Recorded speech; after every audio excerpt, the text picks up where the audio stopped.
সবাই কেমন আছে? আশা করি সবাই ভালো আছে। দেখো অনেকদিন পর বেরিয়ে পড়েছি বাজারের দিকে। ঘুরে ঘুরে এসে কিন্তু একদিনও একটা বাড়ি থেকে বেরোয়নি। আজকেই ফার্স্ট বেরোলাম।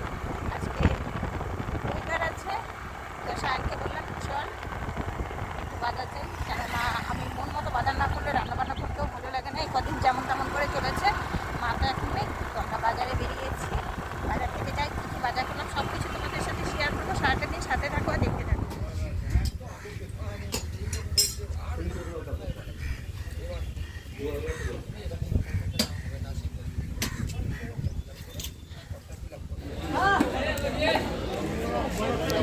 क्या हुआ भैया, ध्यान नहीं दे रहे? क्या सुनिए?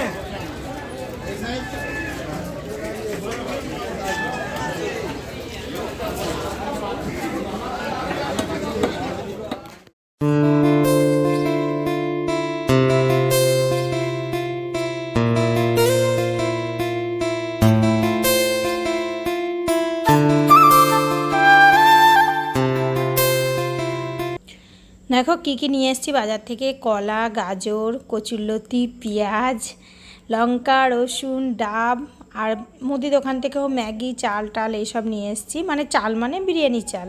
আর এখানে নিয়ে এসেছি মাটন আছে, আর জেরির চিকেন আছে, আর মাছ আছে। মাছ নিয়ে এসেছিলাম ভেটকি মাছ। আর দেখো এটা আগেই মানে কেউ দিয়ে গেছে না কিনেই এনেছে কাউকে দিয়ে জাম। তো জামটাও খাওয়া এখন তো খুবই ভালো। আর এখানে দেখো আমি চালটা ভিজিয়ে রেখেছি। এখানে 1 কিলো চাল আছে। আর এই যে নতুন হাঁড়ি আমি বাড়ি থেকে কিনে নিয়ে এসেছি, হাঁড়িতেই রান্না করবো। আর মাছটাও দেখলে বেশি মাছ নেই, একটাই মাছ ছিল, ওটা ভেটকি মাছ। আর এদিকে ভাতটাও হয়ে গেছে। আর এখানে দেখো ফার্স্ট টাইম আমি এই যে রান্না করছি, সায়নের আবদার কি চুস্তা ফিফড়া। তো ফার্স্ট টাইম এনেছে কী করে রান্না করতে হয়। আমার বরের একটা বন্ধু, সে বলল যে এইভাবে রান্না করতে হয়, তাই করছি। দেখো মাটনটা সুন্দর হয়েছে, কালারও এসছে। আর আমি একটু ক্যাপসিকাম দিয়েছি, মাটনে ভালো একটু সেন্ট হবে বলে, ক্যাপসিকামের ভালো সেন্ট হয়। তো একটু ঝোল রেখেছি, ঝোলটা আলাদা একটু রেখে দেব। তো এবার আমি বিরিয়ানি সাজিয়ে নিচ্ছি। দেখো তো এখানে দেখো হাঁড়িটার নিচে আমি ভালো করে একটু ঘি মাখিয়ে নিচ্ছি, যেন মানে না লেগে যায়। আর পরে একটুখানি মানে ঝাঁকিয়েও দিই, আমি একবারে দমে বসিয়ে রাখি না, একটু ঝাঁকিয়ে দিলে একটু মশলাটা মাখা মাখা হয়, তো ভালোই লাগে। তো ভাতটা কিছুটা, অর্ধেকটা বড় হাঁড়ি তো আমি অর্ধেকটা ভাত দিয়ে নিয়েছি। শুধু বিরিয়ানি করার জন্য এই হাঁড়িটা আমি এবার কিনে এনেছি আমার বাপের বাড়ির ওখান থেকে।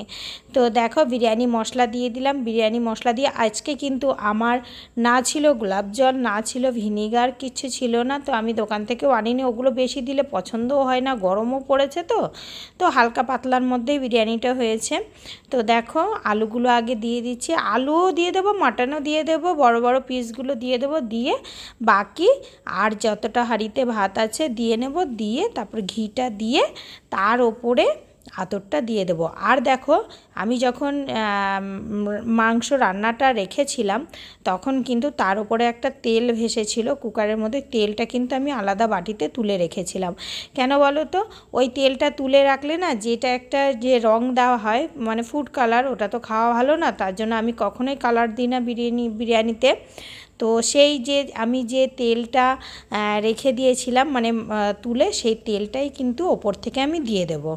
তো এইভাবে করে দিয়ে দেখবে, খেতেও টেস্ট হয় আর একটু তেল তেলে ভাবও হয়, বেশ ভালো লাগে। এই দেখো এটা আমি মাটনের ওপর থেকে তুলে নিয়েছিলাম।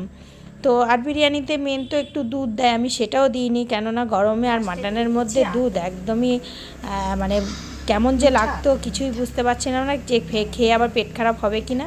তো এরপর আতরটা দিয়ে দিলাম, আতরটা দিয়ে, আর এটা দেখেছো হাঁড়িটা মোটামুটি আমার অনেকটাই বড়। আতরটা দিয়ে তারপর আমি ঢেকে তারপর আমি দমে বসিয়ে দিয়েছিলাম।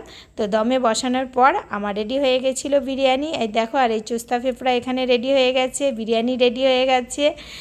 আর সাদা ভাতও আমার করে রাখা ছিল, কেননা জেরি থাকে, জেরি আছে, জেরি খাবে।